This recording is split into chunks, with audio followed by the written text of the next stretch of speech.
Hello बच्चों, जैसा कि आप जानते हैं कि आईसीएआई ने अनाउंस कर दी है अपनी नई स्कीम। तो अगर आप सीए इंटरमीडिएट या सीए फाइनल के स्टूडेंट हैं तो ये वीडियो आपके लिए नहीं है, आप इस वीडियो को स्किप कर सकते हैं। आपके बारे में मैं डिटेल दूंगा अपने अगले part of the series video में। लेकिन ये वीडियो में मैं बात करने वाला हूं उन सारे फ्यूचर चार्टर्ड अकाउंटेंट से जो या तो अभी क्लास 12th में है या क्लास 11th में है या जिन्होंने अभी अभी सीए फाउंडेशन के अंदर अपना एनरोलमेंट करवाया है। तो बच्चों, इस वीडियो में मैं कंप्लीट ब्रेकडाउन आपके साथ करने वाला हूं आपके सीए फाउंडेशन के सिलेबस का, और साथ ही साथ इस वीडियो में मैं आपको ये भी बताता चलूंगा कि पुराने सिलेबस के मुकाबले इस नए सिलेबस में क्या चेंजेस हैं और क्या अब सीए फाउंडेशन का एग्जाम पहले से टफ हुआ है या आसान। तो इस पूरी वीडियो को एंड तक ध्यान से देखना।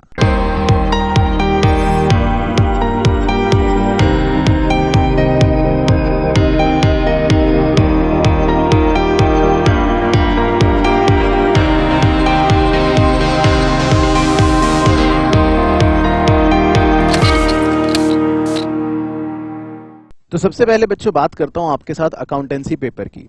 पुरानी स्कीम के अंदर अकाउंटेंसी का पहला पेपर हुआ करता था 100 नंबर का। अभी भी हमारा पेपर 1 100 नंबर का ही है अकाउंटेंसी का, लेकिन पहले हमारे इसके अंदर 10 चैप्टर्स होते थे, लेकिन अब हमें नए सिलेबस में पढ़ने पड़ेंगे 11 चैप्टर्स।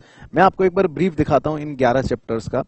पहला चैप्टर बच्चों सेम है जो पहले हुआ करता था, थ्योरेटिकल फ्रेमवर्क, जो मेनली हमारे क्लास 11th की थ्योरी पर बेस्ड है। इसी तरह दूसरा चैप्टर है हमारा अकाउंटिंग प्रोसेस, जिसके अंदर क्लास 11th के मेजर चैप्टर्स कवर किए जाते हैं, journal, ledger, cash book, subsidiary book and trial balance. तीसरा चैप्टर एज इट इज है पहले की तरह बैंक रिकंसिलिएशन स्टेटमेंट। चौथा चैप्टर भी पहले की तरह सेम है, इन्वेंट्री। पांचवा चैप्टर है डेप्रीसिएशन, जो बिल्कुल सेम है हमारा पहले की तरह। देन 6th चैप्टर है बिल्स ऑफ एक्सचेंज, जो हमारे पुराने सिलेबस की तरह एग्जैक्टली सेम है।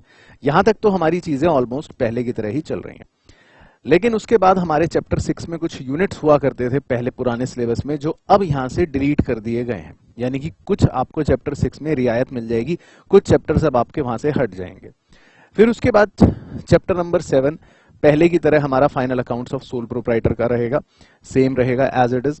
चैप्टर नंबर 8 जिसमें हम पढ़ेंगे नॉन प्रॉफिट ऑर्गेनाइजेशन के फाइनेंशियल स्टेटमेंट के बारे में, जो हमारे पहले की तरह ही सेम चैप्टर रहेगा।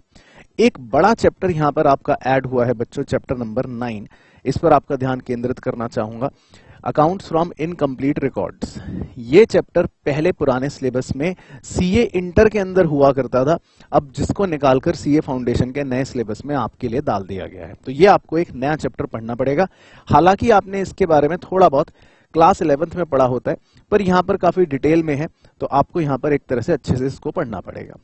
देन चैप्टर नंबर 10 पहले की तरह पार्टनरशिप है, लेकिन इसमें कुछ एडिशंस हुए हैं, ध्यान रखना।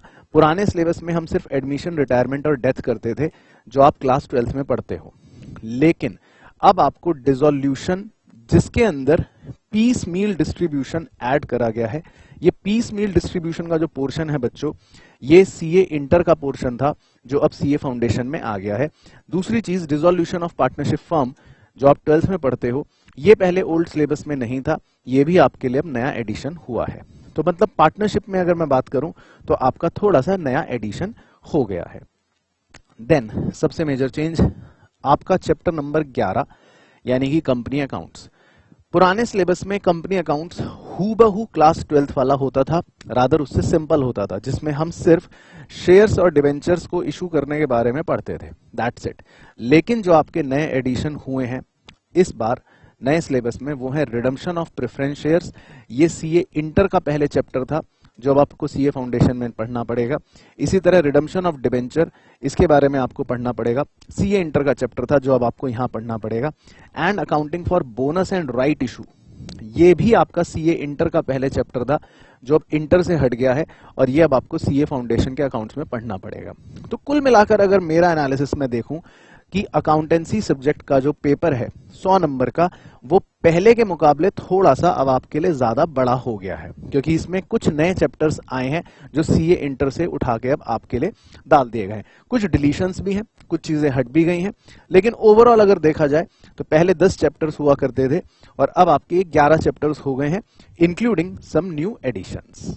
इसके बाद है बच्चों पेपर नंबर 2। पेपर नंबर 2 पहले हमारा लॉ एंड बीसीआर यानी कि इंग्लिश, इन दोनों को मिलाकर 60 और 40 मार्क्स का होता था, लेकिन अब आपका पेपर नंबर 2 हो गया है पूरा का पूरा बिजनेस लॉ यानी कि आपको 100 नंबर के लिए पूरा लॉ पढ़ना पड़ेगा। लॉ पहले भी बच्चों को एक बड़ा सब्जेक्ट लगता था जब आपको उसमें 5 एक्ट्स पढ़ने पड़ते थे, लेकिन अब आपको इसमें थोड़े ज्यादा एक्ट्स पढ़ने पड़ेंगे। मैं आपको दिखा देता हूं ब्रीफ में। आपको पहले बेसिक फ्रेमवर्क, देन उसके बाद इंडियन कॉन्ट्रैक्ट एक्ट जो पहले भी था, सेल्स ऑफ गुड्स एक्ट जो पहले भी था, इंडियन पार्टनरशिप एक्ट जो पहले भी था, एलएलपी एक्ट जो पहले भी था, और थोड़ा सा कंपनीज एक्ट जिसके बारे में आप पहले पढ़ते थे वो भी था। एक नया एडिशन जो है वो है मेनली नेगोशिएबल इंस्ट्रूमेंट एक्ट के बारे में। ये आप ग्रेजुएशन में पढ़ते हो मेनली, लेकिन अब आपको सीए फाउंडेशन के अंदर लॉ में पढ़ना पड़ेगा। पर सबसे इंपॉर्टेंट चीज ये है यहाँ पर बच्चों समझने वाली कि लॉ चाहे रफली आपके 5-6 एक्ट वो ही हैं, लेकिन इसकी ओवरऑल वेटेज अब बढ़ गई है, 100 नंबर की हो गई है। पेपर 60 नंबर का जब आता था वो भी केस बेस्ड होता था, अच्छा खासा पेपर होता था, लेकिन अब ये पूरा ही पूरा पेपर लॉ का 100 नंबर का हो गया है। तो यहाँ पर अब आपको लॉ पे ज्यादा फोकस करना पड़ेगा, यानी कि ये अपने आप में 25% वेटेज रख रहा है पूरे सीए फाउंडेशन एग्जाम के अंदर की, 100 नंबर का अकेला लॉ पेपर। तो it is a big paper now law. अब इसमें बीसीआर कबाब का रोल पूरी तरह से हट चुका है, तो उसके बारे में अब आपको कुछ भी पढ़ने की आवश्यकता नहीं पड़ेगी। इसके बाद है बच्चों हमारा तीसरा paper quantitative aptitude. Quantitative aptitude paper के अंदर आपका कोई भी ऐसा चेंज नहीं है जिसके लिए आपको घबराना पड़े। इसमें अभी भी वही तीनों बातें हैं जो पहले के पुराने सिलेबस में हुआ करती थी, business mathematics, logical reasoning and statistics. Business mathematics वही आपके 40 नंबर के लिए, सेम चैप्टर 1, 2, 3, 4 आपका, उसके बाद चैप्टर 5, 6, 7, 8 सारे के सारे वही हैं जो पहले हुआ करते थे। लॉजिकल रीजनिंग में आपके छोटे छोटे 4 चैप्टर्स हैं, number series, direction, seating arrangement, blood relation, exactly same. And 40 marks के स्टैटिस्टिक्स के लिए भी आपके वही थ्योरी वाले चैप्टर्स हैं। सैम्पलिंग थोड़ा सा ऐड हुआ है, नया थ्योरी है, लेकिन बाकी measure of central tendency, dispersion, probability, theoretical distribution, correlation, regression and index number exactly आपके पहले की तरह सेम ही रहेंगे। तो क्वांटिटेटिव एप्टीट्यूड का पूरा पेपर ऑलमोस्ट आप मान के चलिए कि 100% सेम ही है। आपकी सेहत पे कोई ज्यादा फर्क नहीं पड़ने वाला। पहले भी 100 नंबर का था, पहले भी 3 पार्ट थे, अभी भी 100 नंबर का है, अभी भी 3 पार्ट्स हैं, एग्जैक्टली वही चैप्टर्स हैं, सब कुछ सेम। अब उसके बाद है पेपर नंबर 4 आपका इकोनॉमिक्स, जिसको लेकर मैं तो पर्सनली बड़ा खुश हूं, लेकिन बच्चे बहुत दुखी होंगे अभी। बिजनेस इकोनॉमिक्स ये जो आपका पेपर है ये पूरा बन गया है पूरे 100 नंबर का, यानी कि अर्थशास्त्र आपको अब 100 नंबर के लिए सीए फाउंडेशन में पढ़नी पड़ेगी। पहले इसमें बीसीके का भी एक पोर्शन हुआ करता था जो अब हट चुका है, लेकिन लेकिन लेकिन बड़े ध्यान से देखना, बिजनेस इकोनॉमिक्स में चैप्टर नंबर 1 है आपका बेसिक इंट्रोडक्शन माइक्रो इकोनॉमिक्स का। Chapter number 2 demand and supply as it is same पहले की तरह। Chapter number 3 production and cost as it is same पहले की तरह और क्लास 11th का।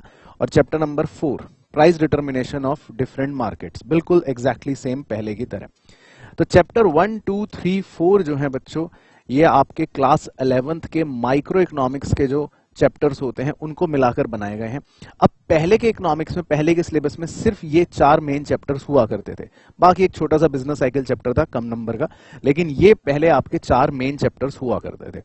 अब आपको ये माइक्रो के 4 चैप्टर्स तो पढ़ने ही हैं, यानी कि 11th की इकोनॉमिक्स तो आ ही गई, साथ ही साथ अब उसके बाद आपको चैप्टर नंबर 5 ये नया इंट्रोडक्शन हुआ है, जिसमें आपको determination of national income 2 sector, 3 sector, 4 sector सारे मॉडल्स इसके अंदर कवर करने हैं। यानी कि जिन बच्चों ने क्लास 12th में मैक्रो इकोनॉमिक्स अगर सुना हो या पढ़ रहे हो वो ये जानते होंगे कि ये पोर्शन आपके क्लास 12th के मैक्रो इकोनॉमिक्स का है। इसी तरह चैप्टर नंबर 6 बिजनेस साइकिल्स, ये एक छोटा चैप्टर है, लेकिन आप कह सकते हो आपके लिए नया चैप्टर है। 11, 12 में आप कहीं नहीं पढ़ते, लेकिन ये पहले भी कोर्स में था, अभी भी कोर्स में है, तो इसमें कोई मैं नया एडिशन इसको नहीं मानता। लेकिन इसके बाद जो अगले 3 मेजर चैप्टर्स ऐड हुए हैं वो सारे के सारे आपके नए एडिशन है। पब्लिक फाइनेंस, ये आपको सीए इंटर में पहले पढ़ाते थे, वो अब यहाँ पर आपका पूरा का पूरा आ गया है। हालांकि इसके कुछ अंश आप क्लास 12th में पढ़ेंगे तो आपको कुछ कुछ जाना पहचाना लगेगा, जैसे फिस्कल पॉलिसी आप 12th में पढ़ लोगे, बजट के बारे में आप 12th में पढ़ लोगे, तो ये बातें आपकी 12th में आ जाएंगी काम। इसी तरह मनी मार्केट, पूरा का पूरा आपको मनी मार्केट सिखाया जाएगा, जिसमें थोड़ा सा आप क्लास 12th में पढ़ोगे जैसे मॉनेटरी पॉलिसी, लेकिन ये सारी चीजें पहले हमारे सिलेबस में नहीं थी। तो इकोनॉमिक्स का सिलेबस मेजरली काफी बढ़ गया है पहले के मुकाबले, उसकी वेटेज भी 60 से बढ़कर पूरे 100 मार्क्स की हो गई है। इसी तरह चैप्टर नंबर 9 एक पूरा नया इंट्रोडक्शन हुआ है, ये भी पहले सीए इंटर में था, लेकिन अब आपको यहाँ पर पढ़ना पड़ेगा। इसके भी कुछ अंश आप थोड़े बहुत क्लास 12th में पढ़ेंगे मैक्रो इकोनॉमिक्स में, जैसे आप ट्रेड पॉलिसी या फॉरेन एक्सचेंज रेट इसके बारे में पढ़ेंगे। तो इसका मतलब ये है कि अब आपको क्लास 11th की माइक्रो और क्लास 12th की जो मैक्रो है लगभग उसके सारे अंश यहाँ पर कवर होते हुए दिखेंगे। और आखिरी चैप्टर बच्चों आपके सीए फाउंडेशन का है इंडियन इकोनॉमी बिफोर 1950, यानी कि आपके क्लास 12th की इंडियन इकोनॉमी के शुरू के 3 चैप्टर समझ लो मोटा मोटा, और उसके बाद थोड़ी सी बेसिक नॉलेज 1991 ऑनवर्ड्स, जिसमें कुछ बेसिक चैप्टर्स कवर किए गए हैं। तो यानी कि कुल मिलाकर आपको माइक्रो भी, मैक्रो भी और इंडियन इको भी यहां पर पढ़नी पड़ेगी, और फिर ये पूरा सीए फाउंडेशन का इकोनॉमिक्स का पेपर बनेगा 100 नंबर का। तो आपको इकोनॉमिक्स के लिए अब अच्छी मेहनत करनी पड़ेगी एज कंपेयर टू पुराना सिलेबस। तो ये था बच्चों मेरी तरफ से इस वीडियो में। इस सीरीज के अगले पार्ट ऑफ वीडियोस में बाकी चीजें भी कवर करूंगा, पर आज की इस वीडियो में मेरा मोटिव था कि सीए फाउंडेशन के जो आपके 4 पेपर्स होने वाले हैं उनको मैं ब्रेक डाउन करके एक बार आपको दिखाऊं कि किस पेपर में क्या क्या आपको पढ़ना पड़ेगा। लेकिन क्या इसका मतलब यह है कि अब सीए फाउंडेशन का एग्जाम मुश्किल हो जाएगा? तो ऐसा बिल्कुल भी नहीं है, क्योंकि पहले भी ये इस तरह के चेंजेस आते रहे हैं। पहले भी सिलेबस इसी तरह का हुआ करता था, फिर चेंज हुआ, फिर अगेन चेंज हुआ, फिर वापस इस तरह से चेंज हो रहा है। तो इसमें कोई बड़ी बात नहीं है, सारी चीजें उसी पैटर्न पर चलती हैं जैसे पहले भी हुआ करती थी। थोड़ा सा पोर्शन 11th का होता है, थोड़ा सा पोर्शन 12th का होता है, और थोड़ा सा नया पोर्शन होता है। बस हाँ, चीजें शफल हो गई हैं। कुछ चीजें सीए इंटर की अब आपके सीए फाउंडेशन में आ गई हैं, कुछ चीजें पुरानी सीए फाउंडेशन की आपकी एलिमिनेट हो गई हैं। तो बस आपको पढ़ना ऑलमोस्ट उतना ही पड़ेगा, बेसिक चीजें वही रहने वाली हैं, तो मुश्किलात कुछ नहीं है। तो आपकी अगर कोई भी क्वेरी है बच्चों तो आप प्लीज नीचे कमेंट में कर देना। मैं अपने अगले पार्ट ऑफ द वीडियोस में उन सारी क्वेरीज को भी कवर अप करके कोशिश करूंगा कि अपनी वीडियोस में सब कवर करूं।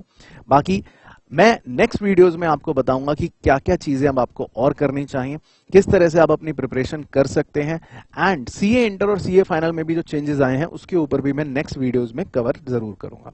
तब तक अपना ध्यान रखें, नॉर्मल अपनी अच्छी पढ़ाई करते रहें। मिलूंगा आपसे नेक्स्ट वीडियो में। Bye bye, tata, take care, see you soon.